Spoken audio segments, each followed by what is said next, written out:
All sports, all plays. We ain't talking Lakers. All sports, all plays. All sports, all plays. 365, we making a plays. You talking the game, get you through the days. We're high in the court, the dime in the lane. Variety topics, living the same. All presentation, sports information. Hitting the airways, taking the nation. All sport, all plays, they working your faces. Grace at the field, so tie the laces. All sports, all plays.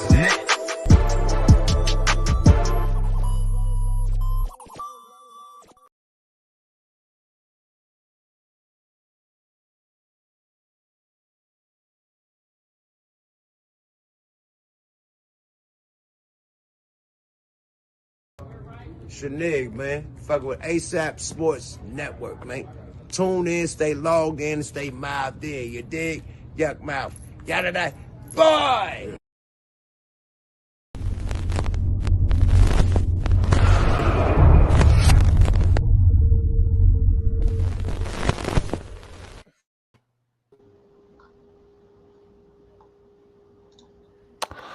And we are live once again on a Monday night. How is everybody doing? It is time for Bring It. Good to see everybody again. I am your host, the Big Dog. Good to see everybody out there in internet land and broadcast land watching us on all our platforms.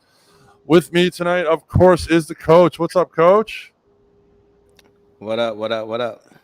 It's good to see you. And we have a special guest in the house, the CEO, the man himself, Mr. Freddie Henderson. What up, Freddie? What's going on, gentlemen? Glad I can come on here. Anytime I have the privilege to come on here to try to educate Coach, I will try my best to do that. All right. Well, we will see what happens tonight. It's always a bumpy ride when Freddie's in the house, which is always fun. Been a crazy week in sports, crazy stuff going on, a lot of stuff, but the NBA is definitely in the spotlight. The NBA playoffs are moving along. Finally, after a weird scheduling thing happening last week, Thursday they had no games, and then games Friday, Saturday, Sunday. But tonight we got some game fours. But let's talk about the series that are both tied at 4. We got the Miami Heat and the Philadelphia 76ers. It's basically a tale of two cities because both teams have won on their home court. Coach, I know you're a big Heat supporter, but it seems like this Heat team, Embiid didn't play the 2 games, but it seemed like once Embiid got back into the game, the spacing changed, their whole shot strategy came. No one's going to the hole except Jimmy Butler. What did you see, especially yesterday in game 4?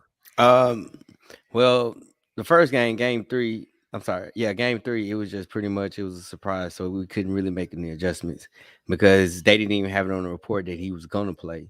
Right. Everything was a guessing game. Yesterday, man, we just missed shots. We missed wide open. No one's guarding us shots. I mean, nothing was falling. And so you got to make those shots.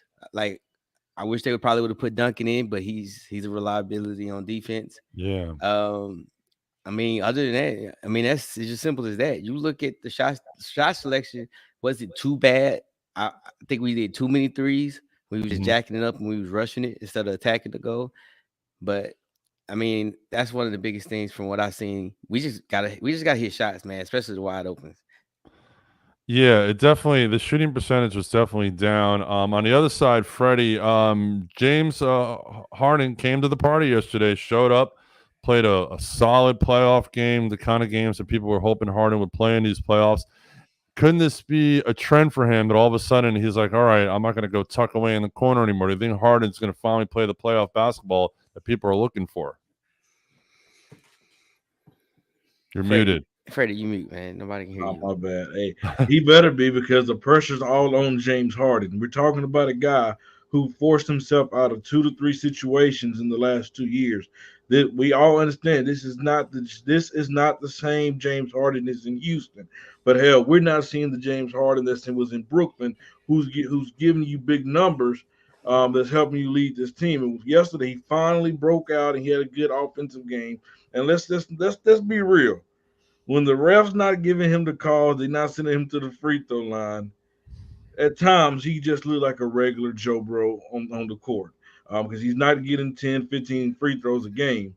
But the pressure's on him because he forced himself out of Brooklyn, out of that situation with Kevin Durant and Kyrie Irving to team up what to some people's eyes is should have been the MVP this year, and Joel Embiid. And if they can't get it done, we know where the blame is coming. It's coming to him, and it's coming to Doc Rivers.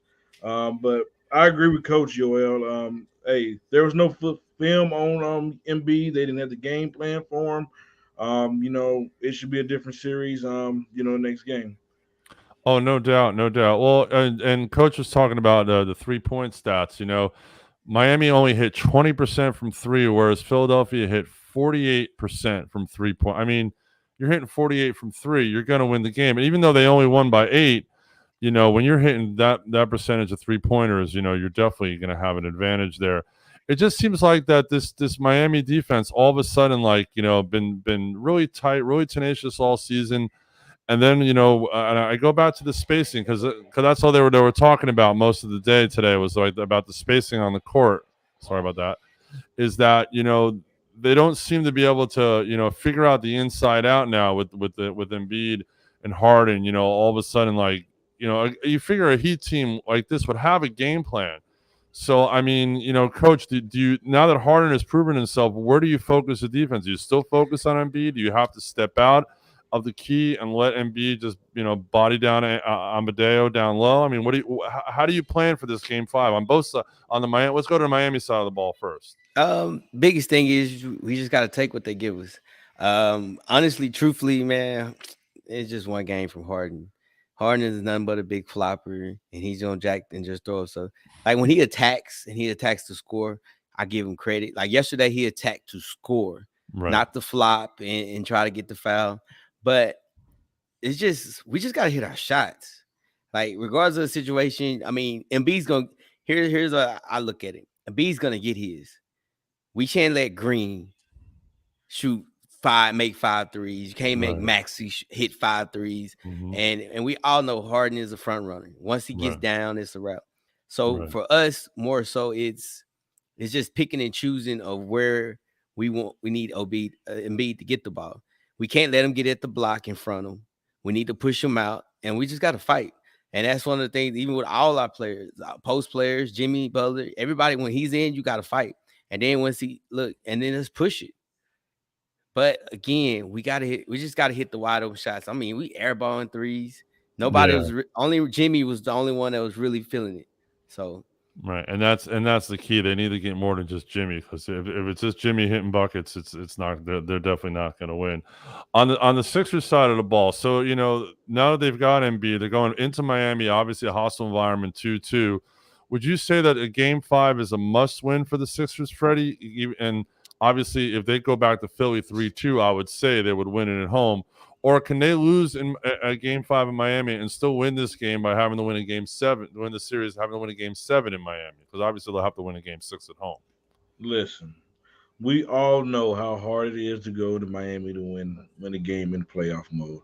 This is not the first year. It's been there since when they were held when it was Shaq and D Wade, when it's D Wade, Braun, and Bosh. We know it in the playoff time it's hard, but I believe it's even harder now because the pressure is risen. You have this Miami team have a whole bunch of dogs. They're coming. I believe if Philadelphia cannot win tomorrow night, do not be surprised if they don't win another game in the series. I will say that again. If they cannot win tomorrow night in Miami, do not be surprised if Philadelphia can't win another game. Because I'm trying to tell you, because hey, Jimmy Butler, those guys, they don't need no extra motivation. They don't need no more. Because those guys, if they wake up, they're already motivated. They're just Right. Kyle Lowry. He need to play much better. I believe he will. Shoot the ball better at least. I believe he will. Kind of help those guys get ready. But I'm going to say Miami's going to win tomorrow with a statement game, and they'll go up 3-2 in that series, and they'll finish it off in Philadelphia. And besides the point, it doesn't matter if they win tomorrow or not, because you know why? Doc Rivers is known to trick it off. James Harden is the best at tricking it off. Embiid is gonna blame everybody and their mama, same way he did those other guys. They got shipped out of there, so it don't matter.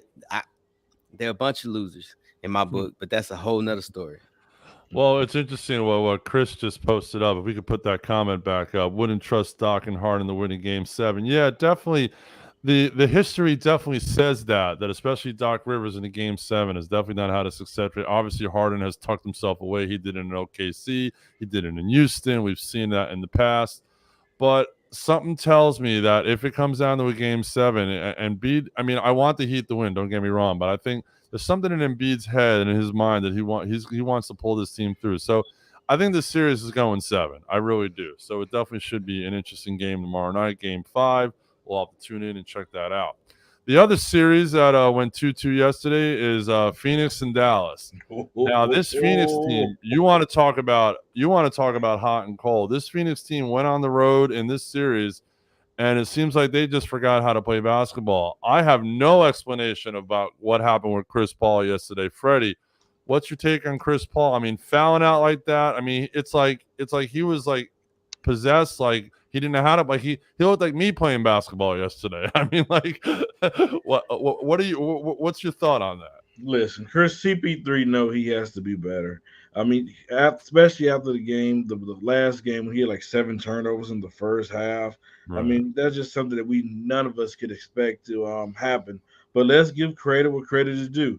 This Mavs team has buckled down on defense like they have this year. They became physical. They start hustling for loose ball plays. They're making Chris Paul work for it. It ain't gonna be no you going perfect from the line like he did in the fourth quarter. It ain't none of that. He ain't gonna go. I mean, so listen.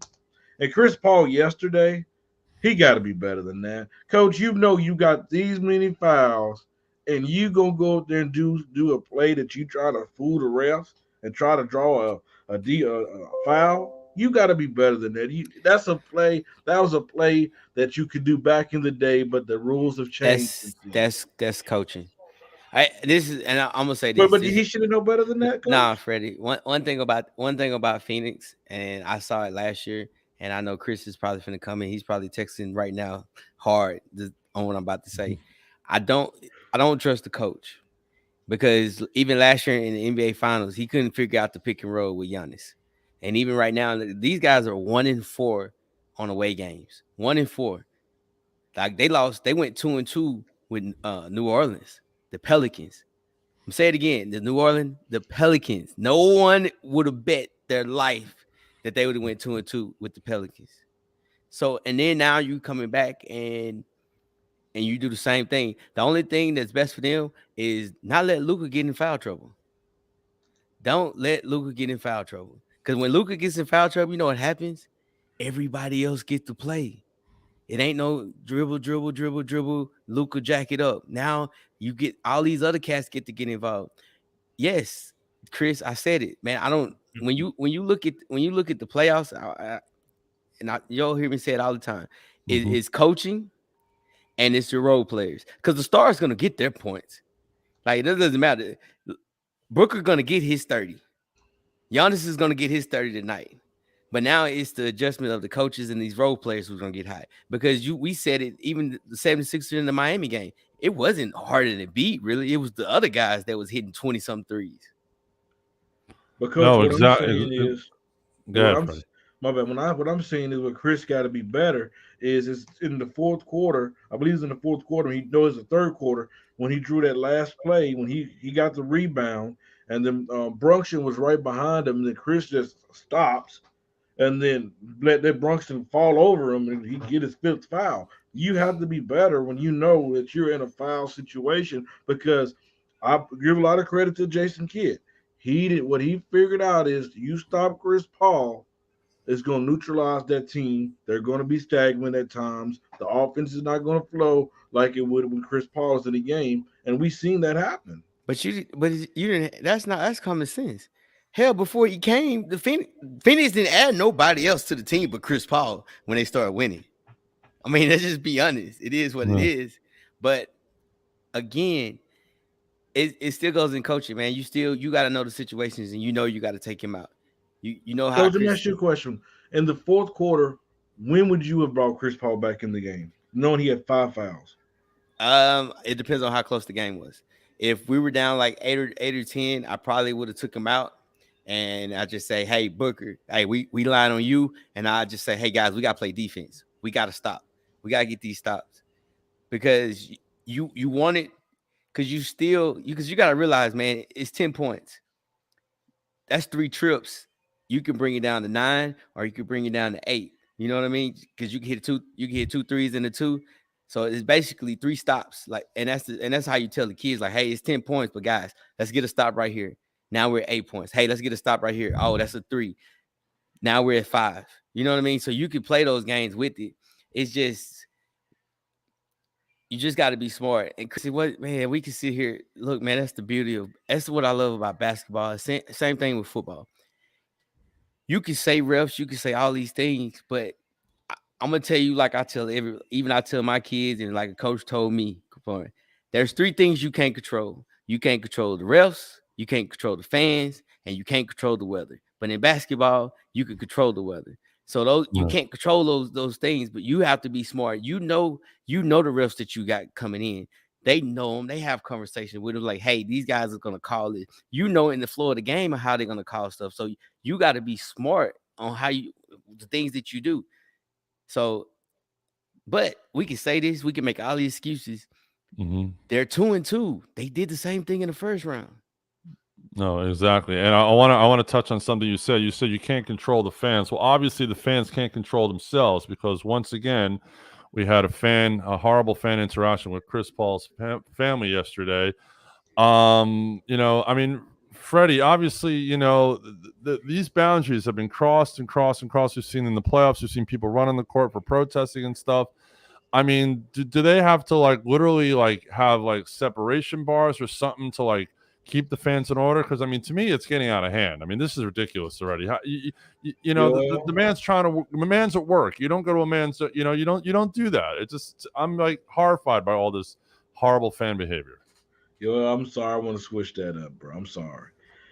It's no way and no how my mama or my wife, whatever, is gonna get their hands laid on, and they don't feel they ain't putting no hands on them. I'm sorry.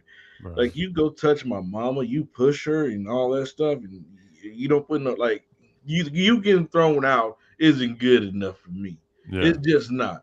I got to try something to defend them because I mean it comes to a point where I don't mind the trash talk because that's a part of the game.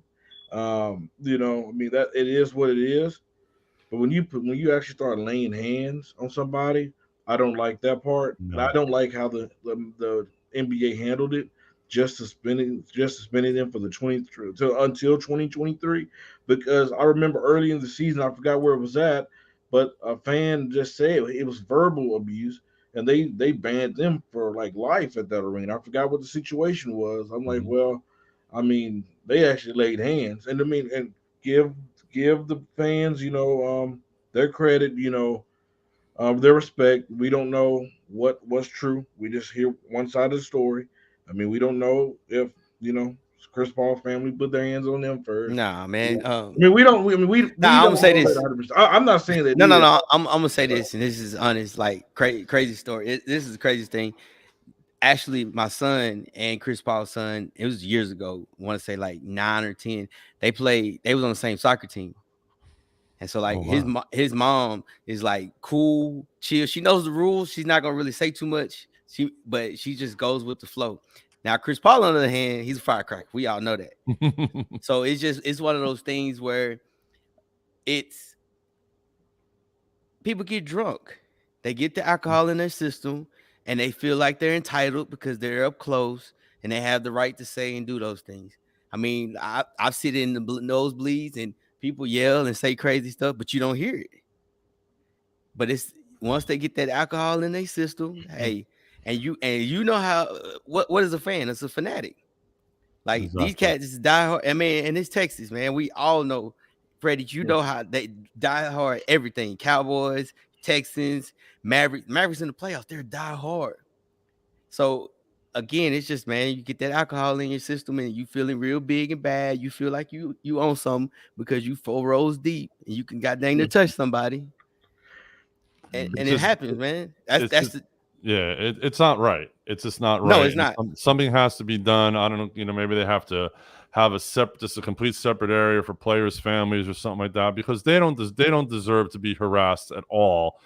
Because it's Chris Paul's mom. You don't, especially on Mother's Day, you don't say something to someone's mother like When that. you say You harass, what don't do you do that. mean, Joel? What? Nah, you don't say Sir, nothing. Look, You don't, I mean, you Freddie, don't say nothing in general, but especially on Mother's Day, you don't insult someone's mother, Freddie. and any time, but especially on Mother's Day. I'm Freddie, sorry, is it's there's it's wrong. rules. There's rules. You know We gotta that. have rules. You don't talk about the kids and you don't talk about the moms. right? No, I You agree. can say But daddy. Exactly. You can talk about the daddies because daddy right, will get back at you, jump back at you. Or you can talk about me, but you can't talk about my wife. You can't No. talk about my no, no, kids. You that, Exactly. I can't talk just about my wanted mama. Joel to clarify when you say talking like it. Hey, I have no problem. You like there's incidents when Westbrook was complaining about the fans talking about calling him Westbrook and all that to his wife and to his kids. That's no problem. That's basketball. I mean, hell, I mean that's no problem. But if you personally attacking them, then I do have a problem. But them talking trash, Yeah, I have but no that's problem with Well, different. that. but when you're talking trash to someone's family, I mean, to me, that's kind of a chicken crap. I don't want to say the word, a chicken crap way of doing it, because you shouldn't insult someone's family. I mean, they're there to support their husband, their father, who's out there playing on the court. Yeah, they're making lots of money, but they're working hard. Don't put your insults towards the family. If you want to talk trash right at the player. Don't insult his mom. Don't say anything negative to the family. I mean, the family is an innocent bystander, and they don't deserve that verbal abuse, and obviously any physical, but even the verbal abuse. The players are know that it's part of the game, but the families just come to have a good time and watch their husband, their father play. They don't deserve any of that abuse, in my opinion. I know it's part of the game, but still, they don't deserve it. I just don't think You it's. could I just don't think it's right. you Especially if they have little you could kids. I talk mean, come on. you could talk about the kids. I mean, not the kids. You could talk about him as the player. You could talk about the coaches, but you don't say anything about the kids. You don't say anything about the moms, the women. Exactly. Like I said, the dads. You can say like LeVar Ball. Shoot, you can even say old boy from Memphis. You talk about him. He gonna fire back. But you leave the women out. You leave the women out, man. That's the rules, man. Exactly. Gotta be a gentleman at all costs, in my opinion. All right. So what do we think is going to happen in this Dallas Phoenix series? Goes back to Phoenix tomorrow, Game 5. Phoenix has to obviously regroup. Dallas is on a run, but as we've seen in this series, the home court once again has held so far. Coach, start with you. What happens this week? Does Phoenix win in Dallas? I mean, did they win tomorrow, then win in Dallas, or are we Yeah, going? Are we going 7? we're going 7. We're going We're gonna 7. go 7. I don't think Phoenix will win in Dallas. Like I said, the biggest thing is make sure Luka's not in foul trouble. If you get Luka in foul trouble, then Phoenix, you're in trouble because that means everybody else is finna play. It's just Right. simple as that. Because when Luka is in the game, it's dribble, dribble, dribble, dribble, dribble. Okay, shoot with 2 seconds left. Right. But Finley Smith had a great game yesterday. Yeah, So but Luke was in foul trouble. right. So when he was in foul trouble, everybody else now, I mean, that's just like the first round when Luka was out, everybody was playing. Bronson was running the point, he was passing and getting everybody the ball. And so everybody it was free. When Mhm. Luka gets the ball, it's kind of even with Harden, if you guys like them, they just dribble, everybody stands still. So you're not ready, you're not thinking about you finna get the ball. You just sit there and wait and watch what he does. Right. All right, Freddie. What about you? What's going to be the outcome of this series at this point? And don't be a hater, Freddie. Not being no hater. Hey, hey, I'm just gonna say this, man. It's gonna be hard for Phoenix to win against the Mavericks if those guys shoot like they did that first half. I'm just watching it and I'm like, whoa, like you talking about an attack. I mean, the Mavericks came out there and they just started shooting bombs. I mean, they couldn't miss. I mean, everybody was shooting. You had Bertom coming off the bench, hitting like 4 in a row. You had like you said, Smith, him going crazy. I believe he went like for 27, 28 points. Brunson, he had a good game. But I'm gonna say this: I'm going Dallas. I'm going Dallas in 7. I believe that Lucas finally got some help. Mhm. I do not think Phoenix will be able to stop him. Bridges, if you know him, he is struggling on offense because he's chasing Luca all around the court, and I think that's a big key for them. But I believe Dallas and Jason Kidd is just he's been hell of a he's coaching. He's out coaching Monty Williams so far. But I'm going Dallas in 7. They're gonna represent Texas and show the world what us Texas boys all about. All right, all right. Well, I'm kind of hoping for Phoenix. You know, I like to see Chris Paul get another shot. And so I think Phoenix might pull this thing out. Well, we will see what happens. All right, we're gonna get to Boston and Milwaukee in a minute, though. I want to go to the other Western Conference matchup, the Memphis and Golden State matchup. This matchup has been ugly at times. Has been physical. A lot of flagrant twos, suspensions, all sorts of stuff. Uh, Golden State's coach coming out saying, that's not how you play. You're this and that. It has almost a little '90s old school feel, which we're going to talk about some '90s basketball later on. But it's amazing how this series have gone. Now Ja's out for tonight, but Memphis has proven they can win without Ja. Coach, what's your take Oh, on this series so far? What do you see? What do you think? Damien's correct about that, by the What's way. going to happen? No Steve Kerr. Ooh, this is interesting. Kerr's not coaching under safety protocols. Ah, He got COVID. oh wow, he got the COVID. Okay, well then, it just got interesting. All right, well, Coach, now Mike with Brown's gonna be. this breaking news, what are you where are you at with the series? Oh, Golden State all the way. I said it from the beginning. Golden State is going to the championship. No, Ja, you say what you want. Ja put up 40. Look, Ja is explosive. He was a reliability on defense, but Bang is he hurt. He has lower back issues and everything else. So they finna let it rain, man. Go State finna let it rain like they did last yesterday. We gonna clear it out and they finna air it out. So hey, it's just the reality, man. Because you can't. One thing about it is you have to be physical with Golden State. If you look at LeBron how LeBron then won, how they beat him in the championship, they was physical. Like with not Steve Curry, with Steph Curry, you have to bully him. No matter how it is, you got to be physical. You every time he touch it, you got to put hands on him.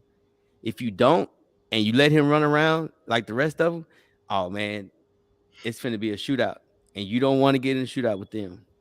Hmm. Interesting.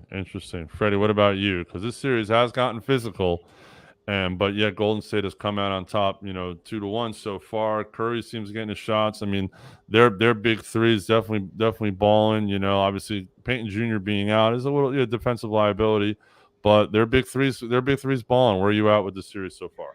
I hate that I'm have to agree with Coach, but everybody want to say, "Oh, they was winning without Ja in the regular season. They did this in the regular season."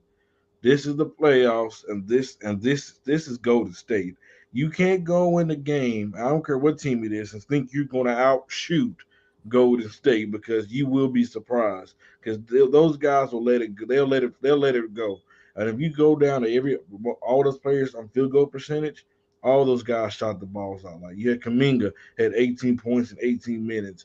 Klay Thompson had an outbreak game. I mean, so I do not believe this Memphis team could win without Ja Morant because Ja Morant. We seen that game the other night what it was looked like when he was even in the game, and I Right. don't see how it's going to change without him. So hey, if they don't get Ja quick, this series can end real quick. Well, I just read that Mike Brown's going to be filling in for Coach Kerr tonight. Mike Brown obviously has NBA experience, has Head NBA coach for finals. Sacramento. He just got the Sacramento job. He has finals experience. You know, I mean, obviously they have the game plan in place. Obviously they have, what they want to do. But, a last minute change like this with the coach. Coach, I'm going to go to you, being the coach of the network here. How does that change? Obviously the game plan doesn't change, but the in-game decisions change.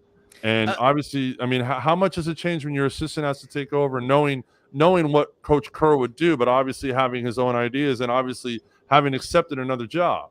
Yeah, one thing about Mike Brown, he's a defensive guy. So having him, he pretty much probably he's probably like the head of defense. So he Right. pretty much runs the defenses. And like with a guy like Kerr does the talking. Like he say, "Hey, you got to be calm," or "Hey, we got to be able to fight." Like, but he delegate with his other guys. "Hey, you got to do this job. You got to do that." The only Right. thing that'll be different is the timeout communication and halftime adjustments, like where he's doing the talking. But you're talking about a veteran team, man. You got guys, they won championships, so he doesn't have to really do too much. And plus, they rely on Mike Brown because Mike Brown won with them. You know what I mean? Right. It's not like this is his first year. He's been with them for a minute, so Right. like everything could be fine. I think that'd be more with Mike Brown is more defensive conversations. Like Hmm. his conversation is going to be more about defense because he's a defensive guy coming from out of San Antonio. That's what he knows. That's what he believes in. And with Curry, it's kind of more not saying he doesn't rely on defense. He's more of the offensive minded guy. Yeah, it's definitely going to be interesting. What I see tonight, I mean, obviously that Memphis crowd is going to be pumped up. That seems to be one of the more louder arenas in the league now. Obviously, the city's excited about them with Ja out. They're definitely going to be behind them. Freddie, I mean, this Golden State, this especially Jordan Poole has really come on in the playoffs. Having the 3-man rotation. If the one's not hitting, the other one's going to hit and hit a shot. But Dylan Brooks comes back tonight from Memphis. We'll be back on the floor, obviously. I mean, can you see, because of the suspension, because of the physical play, can you see both teams being a little less physical because of what's been happening, because they've been calling the series? Or do you think to just be like, hey, this is the way we're playing, and if we get caught again, we get caught again? Nah. Him coming back might add a little bit more fuel to the fire. Actually, so I mean, Memphis they want to play rough. And Golden State, we've seen a couple of times. Draymond, he's gonna do what he's gonna do. But no, I think they'll still be physical. Um, and I want to ask y'all a question. Mm-hmm. Because we have two incidents during the series. The first one was with the Draymond Green, hit him in the head, basketball play, hand get caught and grab, dude comes down, and then we had the hit by Dylan Brooks. Okay, so Dylan Brooks got suspended. Okay, but wasn't it Draymond's play dirtier than that play? No, here, go ahead. I'm gonna let you go. Go ahead, yo. I don't think it was, only because see, I grew up. Okay, I'm a little older than you guys. I grew up in the no blood no foul era, so to me, it's part of the game. I mean, obviously they're calling the dirtier plays more. I mean, did Draymond have intention on the play? It could go either way.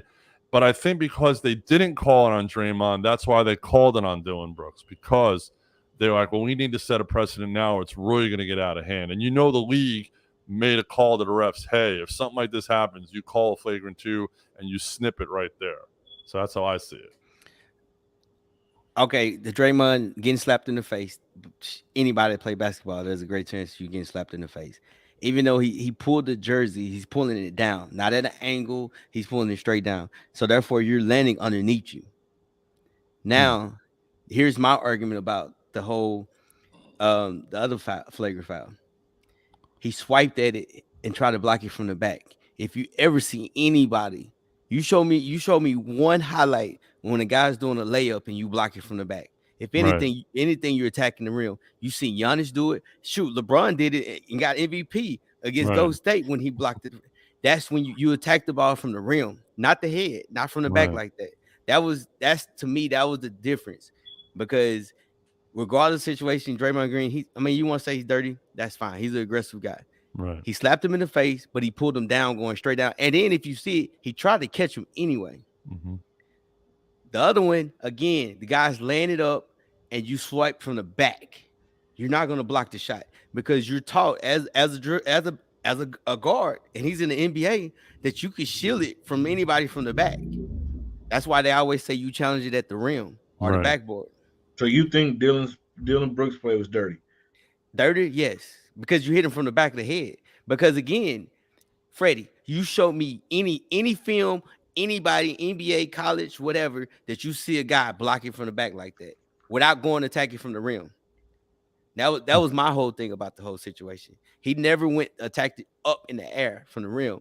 He tried to block you from the back of the guy's head. Who you stretch Armstrong with long arms going to stretch out and block it? Come on, man. No, I would just worry. I would just wonder what you guys' perspective was on that.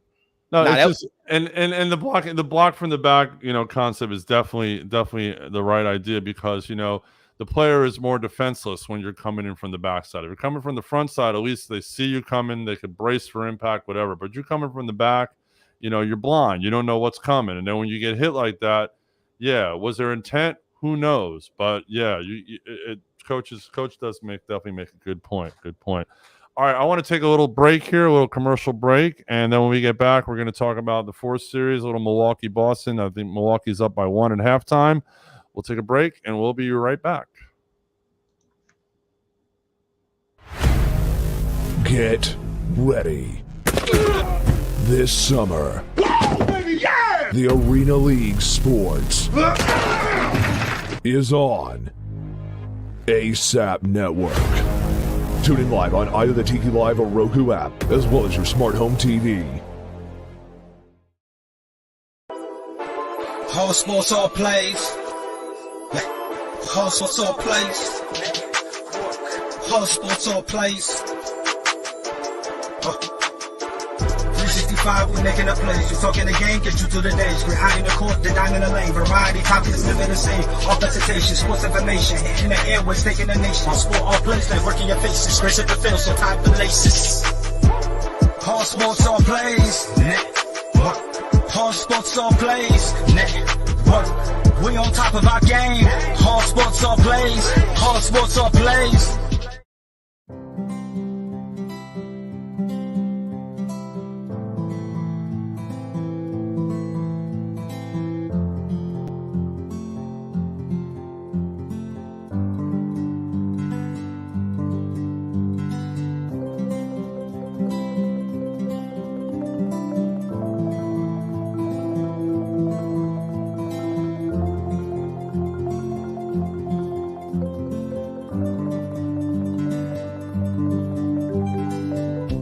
This is the Fonx D Streaming Network. Register to come on our channel at fonxdnetwork.com. All right, welcome back, everybody. Welcome back. Yeah, we are really excited about the Arena League coming to the network. We're going to be showing those games live. We're going to be doing play-by-play analysis, all sorts of stuff, and you'll definitely enjoy that. So stay tuned for that when that comes on. It's going to be hype. It's going to be a lot of fun. All right, let's talk about the final series, the Milwaukee-Boston series, which to me has been the best series to watch, in my opinion. Really enjoyed this series so far. Milwaukee's up 1 at halftime. In Game 4, Milwaukee's up 2-1 in this series. Freddie, we got some of the premier stars in this league playing in this series. We got Giannis, we got Tatum, we got it's just been a great Jaylen Brown, great series to watch. If Milwaukee wins tonight, goes up 3-1 back to Boston, can Boston bring this thing back to Milwaukee, or do you think if they go down 3-1, it's over? They go down 3-1, it's a wrap. And it's time for us to see Jason Tatum. He have not looked good, this series, but won the game. If I be his game, like game 1, he already had about 29 points. Other than that, he's been scoring 10 points, and right now the first half he have 9 points, and he's 1 for 6 from 3. They had bodies to throw at Kevin Durant. They have no bodies to throw at Giannis, and everybody thought, oh, they are out without Chris Middleton. Bucks can be in trouble, but and let's give credit where credit is due. This is a different Giannis Antetokounmpo. Yes. He didn't change his game. He's elevated because we seen a few years ago coaching in Miami. What they do, coach? You put that wall up, and then he was in trouble. But now he's learned to facilitate, and those guys have, his guys are knocking down shots. Drew Holiday is doing it. I believe that I seen the stat today that the person he's guarding is shooting like 32% in this playoffs, and that's like a career. That's like a career a record that's never happened before. These guys is clicking at the right time, but Giannis is just right now is just too much of an answer, and Jason Tatum's not giving them anything on the offensive end. That's really the biggest take that I have. No, it's definitely been, Giannis has definitely stepped his game up. Probably arguably could have been the MVP, and we'll talk about that in a minute. Coach, Milwaukee's been balling. Middleton's out, their number 2 guy, but as Freddie just said, Drew Holiday's been hitting shots. Boston has I think Williams the third is out tonight. It was a late scratch tonight, so they're down a guy. It's been interesting to watch these two teams play, but it's been like good to me. It's been good basketball. I mean, it's been a good series. Just what is your take on this series, where it is right now, and how can you see this? I mean, I think this series is going 7, in my opinion. I think Boston's gonna win tonight for some reason. I think it's going 7. I think it's going 7 as well. It's one of them, like, it's a physical. Giannis he's gonna tell you, hey guys, I'm gonna get 3 offensive charges because I'm gonna go in there and I'm gonna lean on you. I'm gonna be physical, and I think that's one of the things it took Giannis of getting beat by Miami and struggling and losing and to get to where he's at right now. And that's one of the things for even Boston. They have to suffer. They haven't really suffered yet. Even Tatum, he took leaps and bounds of being a great player. But like Freddie said, 3 for 8 right now. They're young. They're still learning. I understand how to play because it's different. What people don't realize, man, when you get and I said it from the beginning, you got coaches, so they know they have stats of like, hey, here's his favorite spot. Here's what they like to do. Here's his favorite move. Here's this. So, and then you're playing against the same team for 2 weeks straight, possibility. So they know everything about you. So now are you going to force your will on them? It's like it, but here I come, because that's what Giannis is doing. Yeah. But I like it. I want, honestly, truthfully, man, I want it to go 7. Man, to be honest with you, I want all of them to go 7. just cause. But it's not gonna happen like that. All but right. I would love for this one to go 7 because it's an old school with that physical mentality on one side, and then you still have that street ball finesse with Boston on the other side. Yeah, well, all the networks would like it to go 7. Especially ESPN would definitely like this thing to go 7. Yeah, I've been enjoying it. Been loving watching this series. When we finish the show tonight, definitely going to watch the second half. A good night of basketball ahead of us. But let's talk about the NBA MVP decision that came down. Jokic won his 2nd consecutive MVP. I completely disagree with this decision. Not happy with this at all. Just I think that Giannis should have been MVP for some reason. I just don't know why the league is all about Jokic this year. Freddie, what's your take on the MVP? But before you give me your take, it was an interesting fact that I found with the 3 finalists, all foreign-born players. It shows how the game has become so global. How the 3 best players in the league this year, all foreign-born, playing in the States. It just fascinates me. But Freddie, where were you with this MVP decision?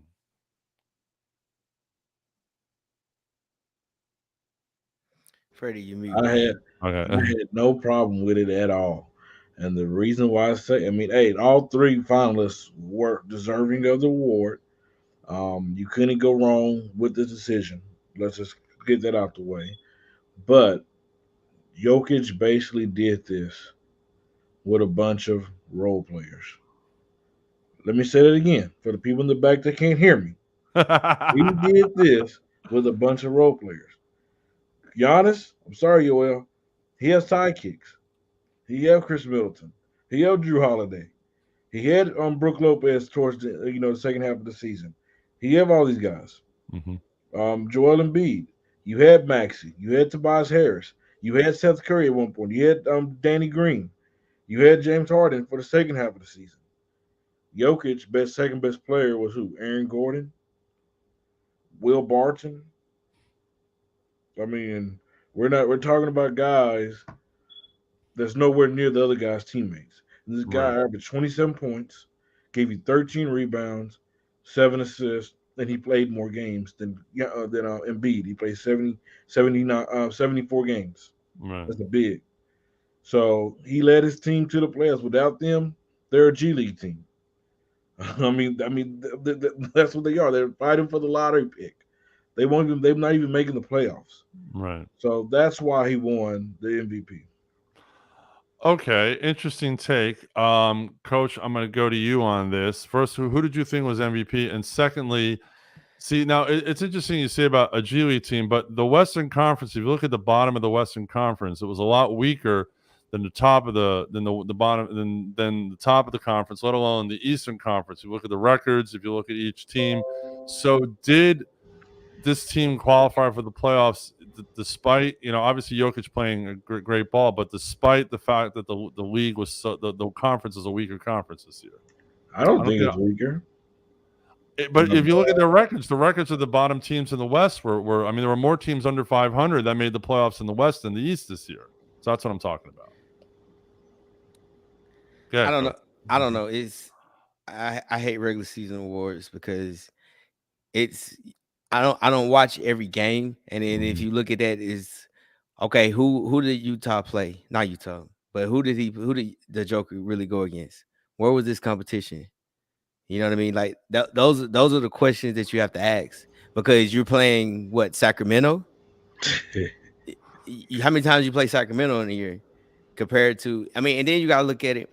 Regardless of the situation with the Joker, you had your squad. Like it wasn't a new squad when Embiid he had a whole totally different squad because they traded and they got rid of people. So like he had to readapt and morph into something better. I had Embiid just for the simple fact of the matter because I feel like he was more important at the time. But I mean, I give my flowers to Joker, man. You got two back to back, and you still lose out the first 2 rounds. So that's fine. That's fine. I mean, I tell people all the time, just like Tom Brady. Tom Brady don't care about regular season. He wants the MVP of the championship. So you can have it, man, and be blessed. No, that's definitely a good point, but it's funny. And we want to thank Freddie for joining us tonight. He's got to go over and Bring It in a little bit. So Freddie, thank you for joining us. And we're going to bring Andrew in a minute. I just want to finish this conversation. It's a good point, but to me, it's like MVP to me is like if your team performs well, and you led that team. Like to me, like I like Embiid, but yeah, if you're Giannis finished second. I mean, they finished. I mean, it was third, but it was like the percentage points between second, third, and fourth were so close this year that to me, I don't know. Just Giannis stepped his game up, and I just saw him as the MVP of the league. But I think they should, wait till the end of the playoffs to not only. I mean, it's a sticky situation. They'll like want to say, well, who's the MVP of the regular season, then the MVP of the playoffs? Should that be a conglomeration of an award because a team? You don't think so? No, because it's so. I look at it like this: we're talking basketball, right? We knew Miami, we knew Milwaukee, we knew the Nets. You want to say the Bulls? Who am I missing? Boston. We're going to make the playoffs. You knew Golden State was going to make the playoffs, correct? Yeah. Like you knew Phoenix was going. Like there's teams that that they're going to make the playoffs. So sometimes in the regular season, you pick and choose when they play. Hence the fact they get mad when they get low management where they don't play that much or they sit out because they're not hustling and banging to play. Like the Joker played probably more games because he needed to make the playoffs. So his stats is going to be higher. Again, I got to go back. I haven't really looked at the regular season schedule, but like I said, if you play Sacramento Kings, man, your numbers are going to shine. You say or Portland. Right. You know what I mean? You can even say before they made the trade, New Orleans. Right. Shoot, the Lakers. Right. Like you can go on and on of the teams that they had to play against, and you say, okay, you're good. But if you look at the number one defensive teams and you go into the East, where it's defense, it's a big difference because Chicago played better defense than half the teams on the West. Miami, but it's a regular season reward in which, I mean, he can hang it up and he can be proud of it, but it ain't gonna mean nothing in America if you don't make it to the championship. No, exactly. And plus, there's more big men in the East than there is in the West. And yes. I was talking about the conference. In the Eastern Conference, the 1 through 10 teams were all above 500. In the West, it was 1 through 7. The 8, 9, 10, and was below 500. So yes, the West was definitely a weaker conference. So my point is proven. So sorry, Freddie, you're wrong. Anyway, do we have Andrew waiting there to come in? Yes, I'm about to bring him here. in. He is right there. Hey, Andrew, how are you, buddy? I'm good. It's been a while. Yeah, it's been a while. Welcome back. Everybody doesn't know Andrew was one of the original members of the Bring It crew when the show first started, and he took a hiatus to take care of family stuff. But we wanted to bring him in tonight to talk a little bit of 90s basketball, because we were talking earlier on the show how the some of the playoff series have gotten a little physical, reminded me of the 90s. But yesterday, May 8th, 27 years ago, was the classic game where Reggie Miller basically single-handedly beat the Knicks in 30 seconds, a game that is heartbreaking to Knicks fans to this day. So, Andrew, where were you watching this game? And, what was your feelings in those 30 seconds from, wow, we're going to win, to, oh, my God, I can't believe what I just saw? Sure. So I was 9 going on 10. My birthday is June 12th. It was actually May 7th that this took place. So I was right before my 10th birthday. So I was 9 years old. I had 2 friends at the game, but I was watching in my parents' den, and I'll never forget. I mean, I was watching and was just so excited. The game was over. Knicks were gonna win. Obviously this is after the 93-94 season when the rivalry first started with Reggie and the Pacers versus, we'll say, Spike and the Knicks. Spike and the Knicks, exactly. The game was over. The couple of friends that I had left, because if you go to a Knicks game and you're from Long Island, you don't drive. You take a train, and you leave when the train schedule dictates you leave. Right. So the friends that I had, they had left with about a minute or two because the game was over. I was watching till the end, but I was just enjoying the win. And another thing that I will correct you on is that it wasn't in 30 seconds. It was in 8. It was in right. My fault.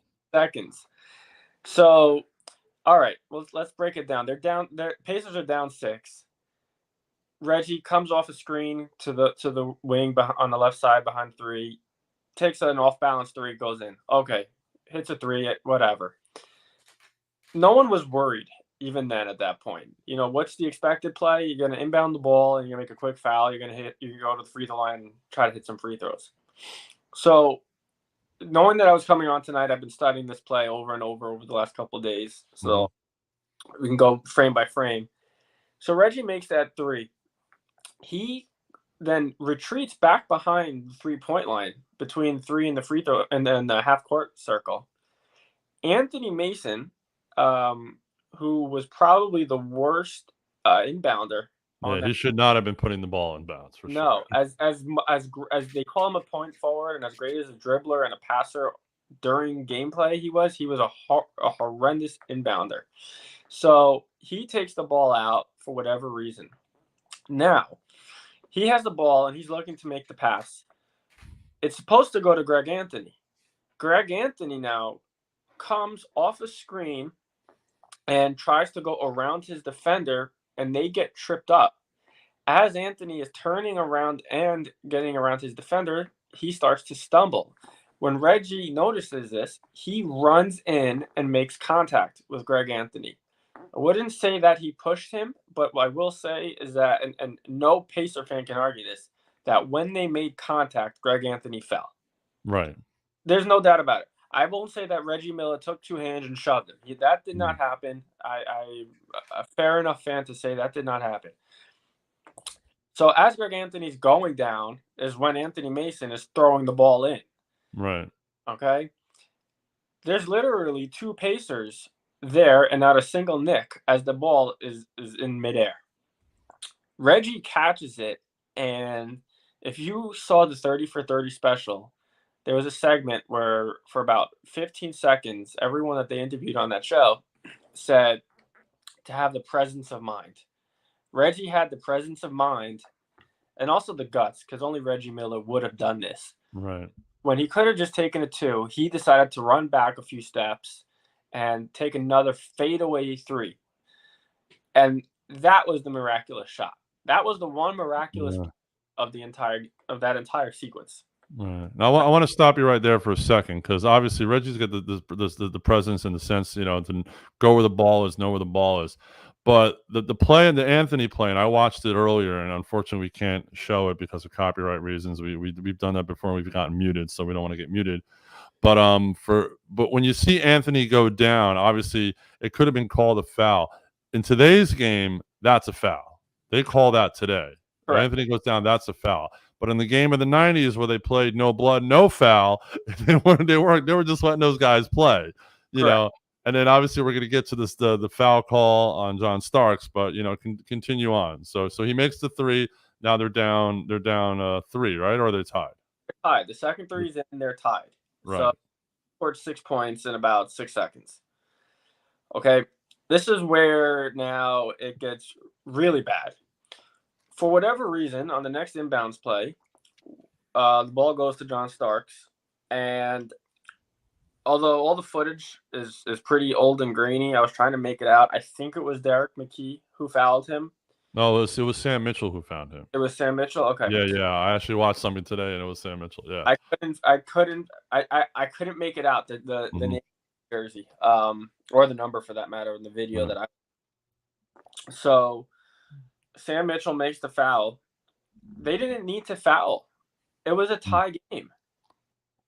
They literally handed the Knicks another opportunity. So now the Knicks are up 6. Reggie's at 3. The game is tied. I'm sorry.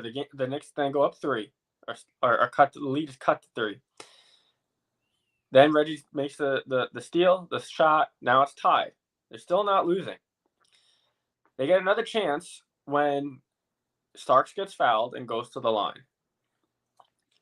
John Starks was as good of a free throw shooter as he was a 3-point shooter. Even Reggie Miller said there's no shot in the world that Starks is missing these free throws. The game might as well be over no matter the fact that he just hit those 2 threes. John Starks in the Garden in the playoffs is not missing those free throws. Well, what happens? He claims 1. So now everyone in the Garden, probably Starks himself, is like, okay, there's no shot I'm missing the second. I missed the first. The second one's going in. We'll be up 1, whatever. They'll still have to make a shot. And he misses the second. Now, this is where things get worse. Everyone wants to say that it was John Starks who blew the game. If you watch that clip of the last, 15, 30 seconds from beginning to end, 4 out of the 5 Knicks that were on the court messed something up in that sequence.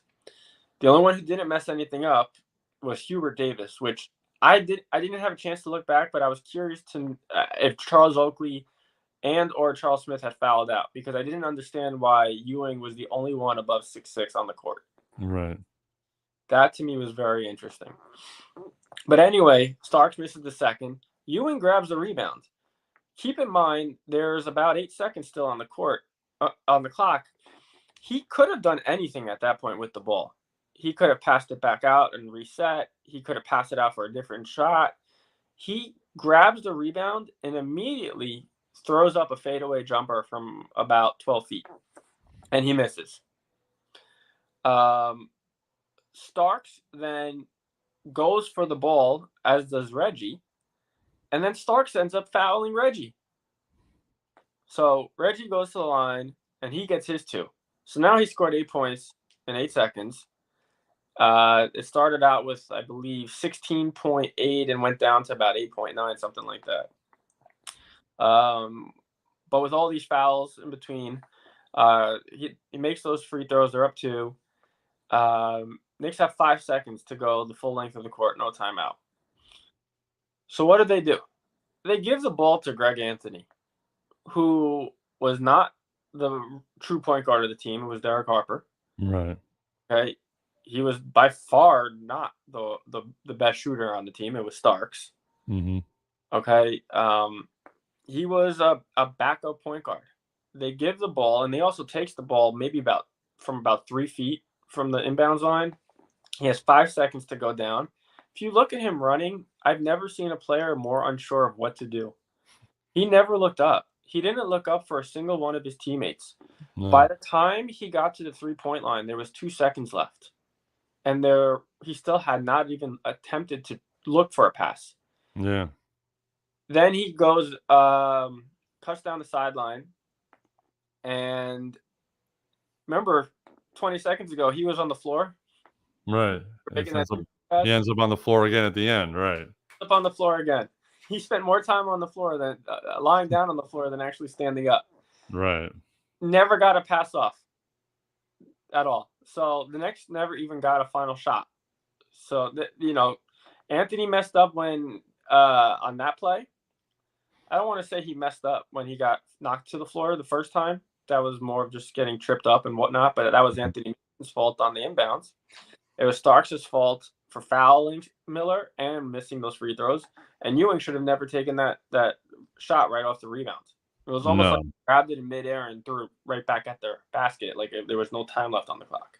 No, it was definitely one of the craziest sequences in basketball. Coach, do you remember the game we're talking about, and that whole thing, as far as how Reggie basically just took over at the end like that? Oh yes, of course. Yeah, I remember it. They did. Didn't they do a 30 for 34 too? Didn't they? Yeah, yeah. 30.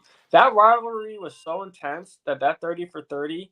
They could have made another episode about the time he scored 25 points in the fourth quarter to beat the Knicks. Yeah, exactly. Well, that was 95, and I know that was the game 7 where Ewing tried the finger roll, and instead of going strong to the hole, and they didn't make Ewing and Pacers made the conference finals, of course, losing to the Bulls because that was when Jordan. Was that when Jordan? No, Jordan wasn't back then.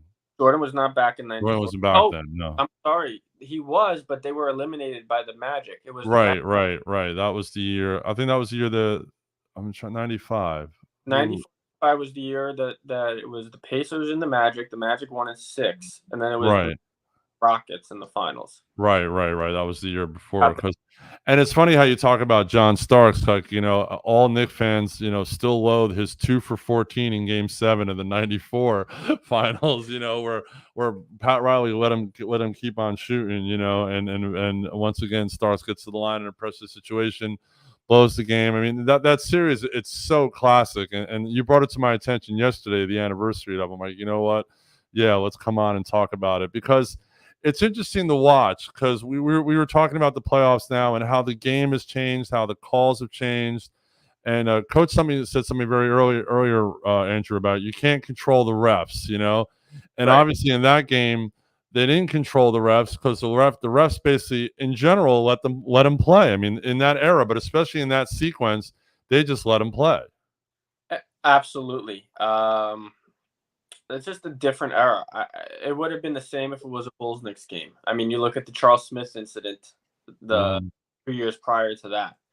There had to have been a hand on a wrist at some point when he missed 5 layups under the basket. They let them play back then. But what also was different are the rivalries that were then. There have been heroics similar to Reggie's heroics. Tracy McGrady comes to mind when he scored those 13 points in about 55 seconds to win against San Antonio. And then one recently just happened where I don't know who it was or what team. I just remember seeing the highlights. Someone scored 6 points in the last 10 seconds or something. It was something miraculous this year, real recent. Right. But I think it had to do with the rivalry and the history. I mean, this was the third game like this at that point. It was game 1 of 95 playoffs, but it was the year before there were two games where something similar happened. Not the 8 points in 8 seconds, but something where Reggie got involved with Spike in the crowd, and it was a back and forth game. But you mentioned the Ewing layup. What not many people realize about that, and unless you watch the 30 for 30, you would not know this. Ewing was really hurt when he was playing that game. Yeah. Really hurt. The reason why he didn't go for a dunk is he didn't have the leg strength to jump. He wanted to, and he just got stuck like he was swimming in cement. Right. Standing in cement, and he was just forced to take a finger roll that just got a New York Knicks bounce. Exactly. Those Knicks teams in the '90s, that was like the last heyday of the Knicks, and it brought a lot of heartbreak to a lot of Knicks fans. in New York and New Jersey and anywhere else they're rooting for. And it's one of those franchises where you want to see them succeed so badly at this point, and yet they just can't seem to get over the hump, you know. And yeah, definitely, if you want to check that out, go on YouTube. It's on YouTube. You can see the play and all that and that type of thing. Cool. Well, yeah, definitely, Andrew. Thanks for coming on and reminiscing about that. It was very, very cool. I just want to finish, and I'll let you hang out. You could give us a final take, but we didn't get a chance to talk any baseball. But I'll talk a little baseball. My final take. But Coach, you know, what you know, after the draft happened, all sorts of stuff have been happening since we've been together the last couple of weeks. So you know, you got a real good hot take for me to finish off. Oh man, to be honest with you, wait, you say you want to talk about the NFL draft? They picked for need, not want. Like I said, they didn't rush and pretty much go for a quarterback. Everybody picked for guys that they really, really needed to play and start. So that was one of the good things that you actually saw out of the draft that was different. So, and people made trades. They weren't afraid to give up picks because now it's in that whole motto, we got to win now, not later. Not Right. build for the future. Let's build here, and then we'll figure it out. Well, yeah, between the offseason trades, between the trades on draft day, teams are definitely trying to win now. And you're absolutely right. All teams drafted for need. I know the Giants drafted for need, the Jets drafted for need, Tampa, everybody. What do we need? What hole do we need to fill? Where can we fill this hole the fastest? And it just proved once again how the SEC is definitely a minor league system for the NFL at this point. You know, between Georgia and Alabama, those two schools placing all these guys in the draft, you know, people are saying, "Oh, the USFL will be a minor league." No. It's Georgia. It's the SEC is the NFL minor league. If you ask me, me. Yes, sir. So Andrew, so you haven't been on for a while, so you got a good take for me to finish off tonight. Yeah, I do, and I'm not gonna go basketball today. I'm gonna go baseball. And you and I briefly spoke about this yesterday, but I'm gonna go with the whole failed Robinson Cano experiment that the New York Mets had taken upon themselves. And the crazy thought of what other career in this world can you get suspended from your job, then fired from your job, and still collect $45 million? Exactly. Like, you know, are the teams not having enough clauses in their contracts to get out of these situations? You know, this is not necessarily a Bobby Bonilla situation, but this is worse than a Bobby Bonilla situation. I mean, Bonilla got 25 million. Yes, 25 million in 95 is different than 45 in 2022, but still $45 million. He didn't play all of last year because of the PEDs. His best days, what year did he play for the Yankees? Like up till about 2011, 2012? Something like that, yeah. So we're talking 10 years ago were his best days. And then he floated around. I know he was at Seattle, and then I believe he came back to the Yankees, didn't he? And then, no. He went right from Seattle to the Mets. He came in the Edwin Diaz trade, which the ex-GM Brody Van Wagenen, who practically broke the Mets, and thank God he's gone, made. So did he only? I'm not that familiar with his whole background, so excuse the ignorance. But did he only go and play for Yankees, Seattle, and Mets? Just those three teams? Yeah, those are the three teams. Yeah, when he was a free agent, he signed with Seattle for the money, right? And then he was involved in the deal that brought him over here, which he was supposed to be the headliner of the deal, but it ended up being Diaz because no one else from that deal, especially Brody Van Wagenen, is around anymore. I like Diaz. I know we're straying away from the topic, but I like Diaz a lot. But nevertheless, I think the Mets should be embarrassed by themselves because they have a history of deals like this, and now they're on the hook for $45 million, which is going to impact them for a very long time. I mean, they're having a great year so far. Mm-hmm. They had a great year last year too, up until a certain point. So right. Well, you know, and I want to finish off with the Mets, you know, and look, Steve Cohen's got that kind of money. He makes, you know, money in the market and junk bonds and this and that every day. So he'll be able to pay that off, or he'll negotiate it, or they'll file agreements with the players union. Who knows? That this is something that is a developing story, if you ask me.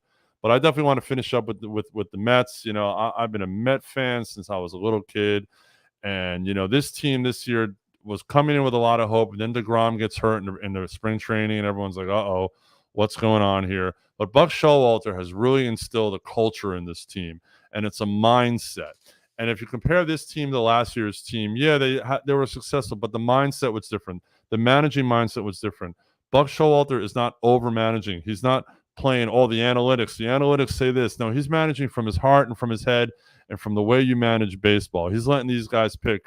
Carrasco pitched 8 innings the other night. Who pitches 8 innings anymore? Nobody. You know, he's not going lefty righty all the time. He's not playing the numbers. He's playing the hunches. He's playing the way the game should be played, in my opinion. So I definitely commend the new culture, the new way of thinking of the Mets, and I think this could be the year they've won every series. They only tied 1 series with Atlanta, but even with the rainouts, they won 2 out of 3 in Philadelphia. They have a day off, and you know there are a couple teams at the bottom of the league that are so bad that the Mets should be able to beat up on, and hopefully, you know, they were the first team to 20 wins. Hopefully, be able to make the playoffs. So they're definitely a developing story, and I'm very excited about it, and I'm glad to be able to talk Mets baseball again. You know, and you know, I in my opinion, you got to really credit the pitching. I mean, the pitching's been phenomenal. The lineup, top to bottom, has been phenomenal, but the fact that the pitching is like this and they are still without DeGrom, right, is just, you know, I don't think anyone saw it coming. No one saw these youngsters pitching this well, and their bullpen's been good, and Diaz has finally gotten it together and become a strong closer that they need. There's no dominant Mariano closer in the league anymore, but we definitely have a strong closer for sure. You know? I mean, we have one of the few guys who consistently throw 101, 102, not just 100. But I mean, he had some trouble last year. You know, players were able to pick up on that pretty quick. So his ERA last year wasn't so great, but I really like him a lot as the Mets closer. I love the Mets starters behind Scherzer this year. You know, they really just have a great team. And, you know, we don't know what we're going to get back with DeGrom. Is he going to be the DeGrom of, 2 years ago, 3 years ago, where he was the most dominant pitcher in baseball? Or is he going to be another guy who's coming back from injury and just, lost 4 or 5 miles off his fastball? Let's hope they don't need to push him back, because they're 10 games over 500. They don't need to push him. Let him sit, let him recover, let him come back after the All-Star break. That's how I look at it. So, all right, well, we are definitely late. We definitely got to go. Coach, thank you as always for everything. Thanks for producing tonight, and man, that new mic sounds real good, man. I really like it. Thank you, man. I'm trying, man. Trying to get like y'all, man. No, you ain't trying. You're doing it. Hey, everyone, watch Coach on the Touchdown Crew every Sunday morning at 10. They're talking football 365. It's amazing how football, no matter what, goes around. And Andrew, thanks for joining me, man. And we'll definitely have to have you back soon. Come on back, and you're welcome anytime here. So definitely thanks for coming in. Absolutely. Cool, man. All right, we will see everybody next week on Bring It. Have a good night. Whole sports, all plays. Whole sports, all plays. Whole sports, all plays.